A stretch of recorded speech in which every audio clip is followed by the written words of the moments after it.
Hi, boys and girls. It's Miss Whitehurst. I've really missed reading aloud to you guys, so I hope you don't mind, but I'm hoping to read a chapter every day aloud from a book that I want to share with you. So the book I want to start off with is called Igraine the Brave by Cornelia Funk. This is a book that a student gave to me at the end of the school year, and I really enjoyed it and really want to share it with you guys. So to get started, it has a bit of a who's who. What you see on that slide? Yep.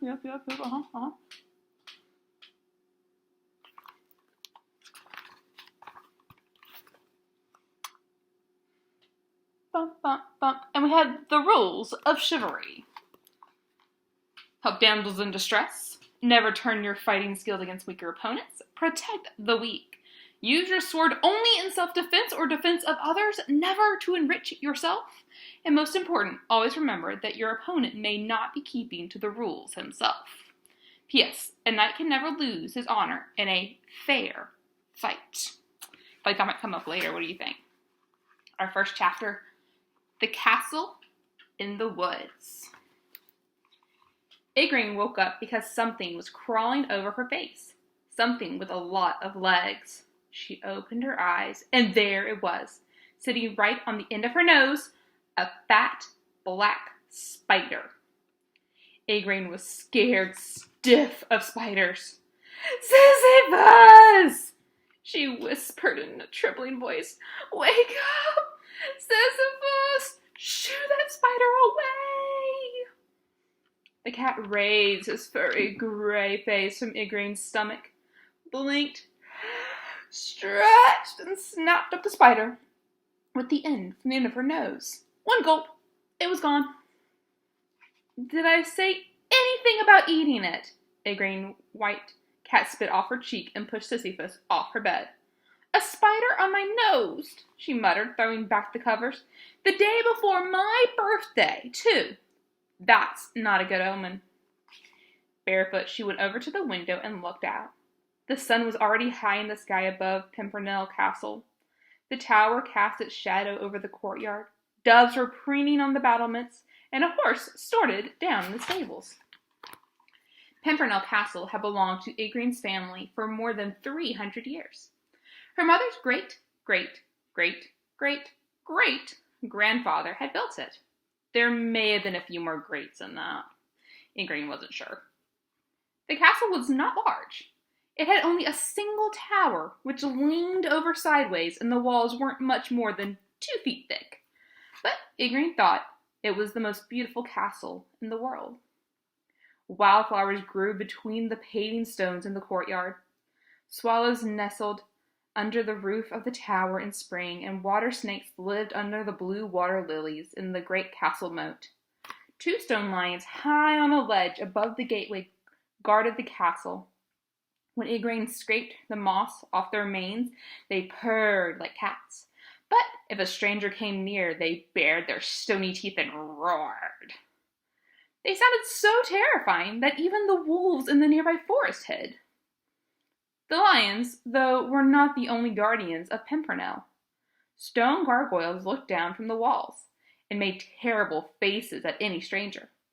If you tickled their noses with a dove's feather, they laughed so loud that the bird droppings crumbled off the castle battlements, but their wide mouths could swallow cannonballs, and they crunched up burning arrows as if they were nothing tastier in the world. Luckily, however, the gargoyles hadn't had any arrows or cannonballs to eat for a long time. It was many years since Pimpernel Castle had been attacked. Once upon a time, life hadn't been so peaceful. For Igraine's family owned the famous singing books of magic, and many powerful men had wished to own them. Robber knights, dukes, barons, even 2 kings had attacked Pimpernel to steal the books. But they had all gone away empty-handed, and since Igraine's birth, life had been quiet at Pimpernel. Just smell that. Igraine put Sisyphus down on the windowsill beside her and took a deep breath of the cool morning air.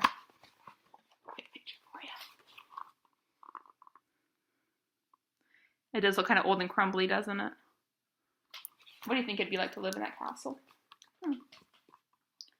A delicious smell of wood ash, honey, and viverine met her nostril, and a shimmering pink glow rose into the sky from the top window of the tower. The magic workshop where Ingrain's parents cast their spells lay behind that window, for noble Sir Lamorak and fair Melisande were the greatest magicians between the Whispering Woods and the Giant's Hills. "Why are they working magic so early in the morning?" Igraine whispered anxiously into Sisyphus's pointed ear. "I don't suppose they've even had breakfast yet. Do you think they're worried my present won't be ready in time?" She quickly brushed a few moths off her woolly pants, climbed into them, and put her great-grandfather's chainmail shirt over her head. Igraine had worn it ever since she found it in the armory, although it came down to her knees, and she had to admit that it wasn't very comfortable. Her big brother Albert wanted to be a magician like their parents, but Igraine thought magic was dreadfully boring. Incantations, spells, list of ingredients for magical powders and potions. Learning all that by heart gave her a headache. No, she'd rather be like her great-grandfather, Peleus of Pimpernel. He was a knight who fought in tournaments and had adventures from morning till night, if the family stories were to be believed. Albert laughed at her ambition, but that's big brothers for you. Now and then Igraine took her revenge by putting wood lice in his magic coat. "Laugh all you like," she said when Albert teased her. "You wait and see. I bet you 10 of your tame mice I'll win one of the king's tournaments someday." Albert loved his mice, but he accepted Ingraine's bet all the same. As for Sir Lamorak and the fair Melisande, they always exchanged worried glances when their daughter came down to breakfast in her mail shirt. Her family definitely didn't think much of her plans for the future. "Come on, Sisyphus!" Igraine buckled up her belt and put the yawning tomcat under her arm. "Let's go and do a bit of spying." She ran downstairs to the great hall, passing the portraits of her ancestors, who all looked very glum, and pushed open the big gate leading into the courtyard. It was a lovely warm day. The scent of flowers filled the air within the high castle walls, mingling with the smell of mouse droppings. "Oh, Sisyphus, Sisyphus," said Igraine reproachfully as she carried the cat downstairs with her. "If you lay off of Albert's mice for much longer, we'll be treading on them when we cross the courtyard.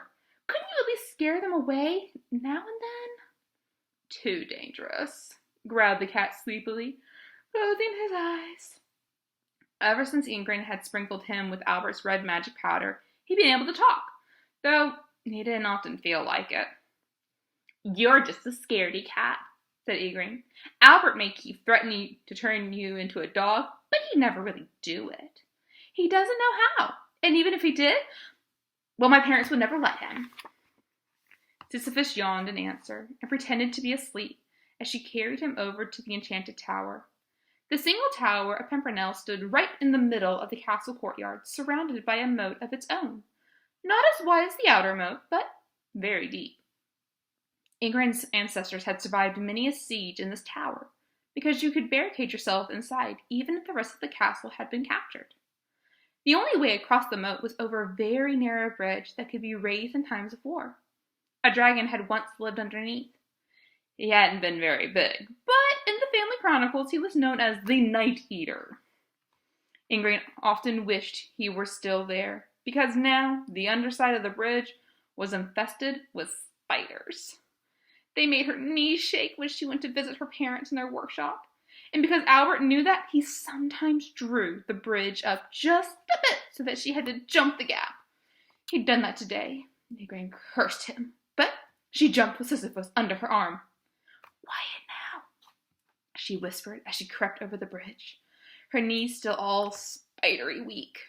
"No mewing, no hissing, no purring, nothing.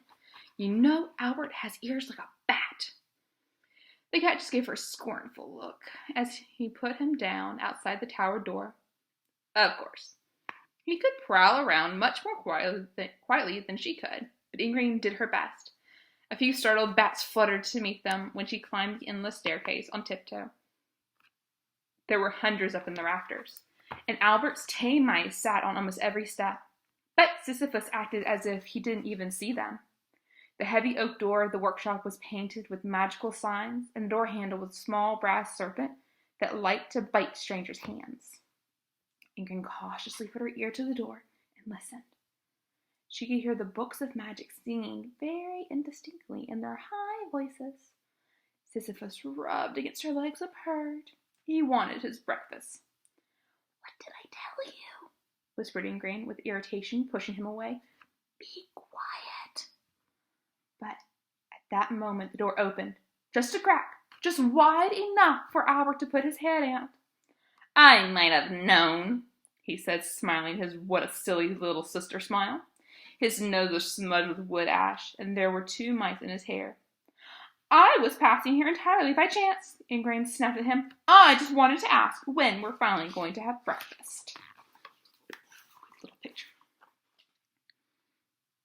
I feel like she did a pretty good job sneaking. What do you think? Would have made it.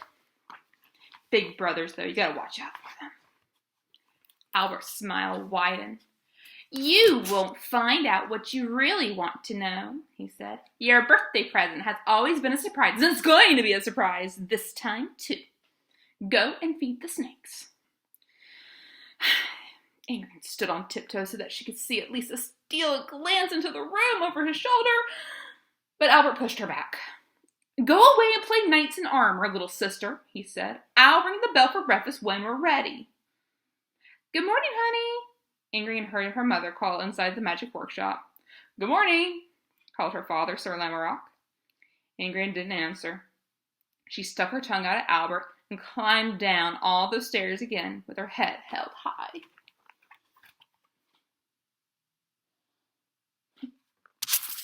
That is the end of this chapter. If you want to read ahead, it is on Story, which is in LCS Go. If you need your login, please send me a message and I'll send it to you. Have a great day.